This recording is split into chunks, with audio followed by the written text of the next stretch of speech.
to TechPath and welcome to my Learn Web Scraping series. In this series, I'm gonna show you how to start web scraping, how to do simple requests, get the data you want, and basically be able to scrape any website you want without getting blocked. So today, we're gonna just go over the basics, which are requests. So start by installing the requests package. I already done it. So after that, you just open a simple program and import requests. Then we're gonna do a simple request. I already have a page open here. It's a page of a PS5 scalper. Let's say we want to get the price of it. No, just a simple thing. So first, let's add the URL, which is quite long. And let's see if it actually succeeded.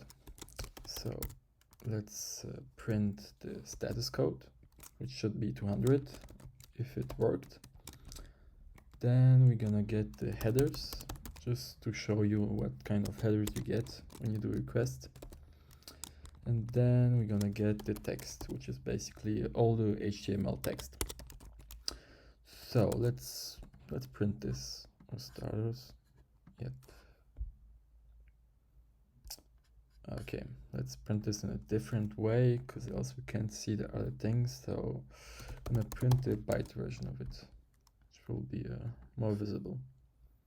There we go. So we can see it's 200. So the request succeeded. What was not blocked.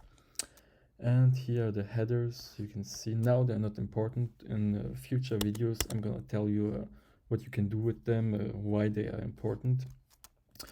But for this video's sake, I just want to show you the basic things you need to have when doing requests.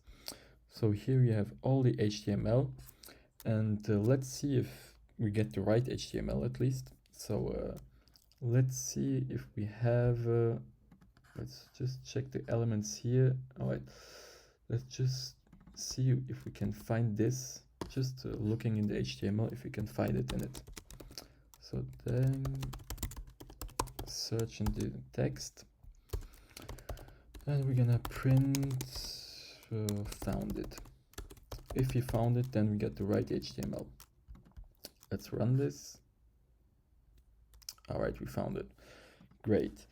So now what you can do is, what interests us is basically automating it, and just, I mean, we can't just search for the price if we want to get the price. So what we can do is use regex. So basically we import regex, and instead of doing that, we just say the result is the price is equal to that find all text.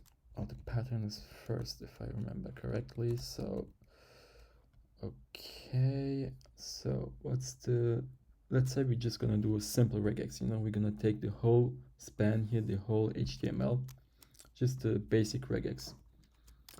Let's say we just take it up to here.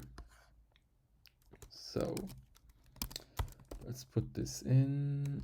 Let's say that it starts here. I'm not going to explain the regex. It's just like, you can find a lot of regex tutorials out there.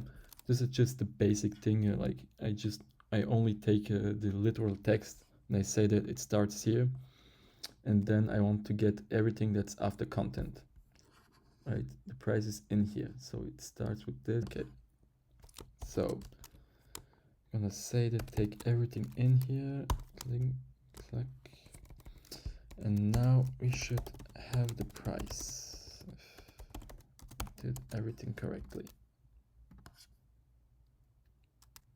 Okay, we don't have the price.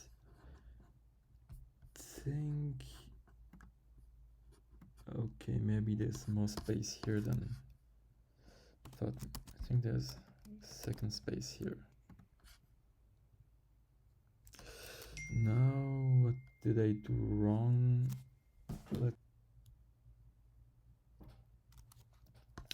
There we go. So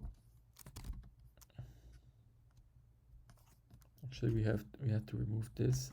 So basically here, we got it. Let's run it. There we go. Now we get the price. Now using regex is useful in web scraping, but you should rarely use it. Basically, it's your last resort. Sometimes you have to scrape JavaScript, and you just can't. And the only way to scrape it is to use regex to really get the values of the variables.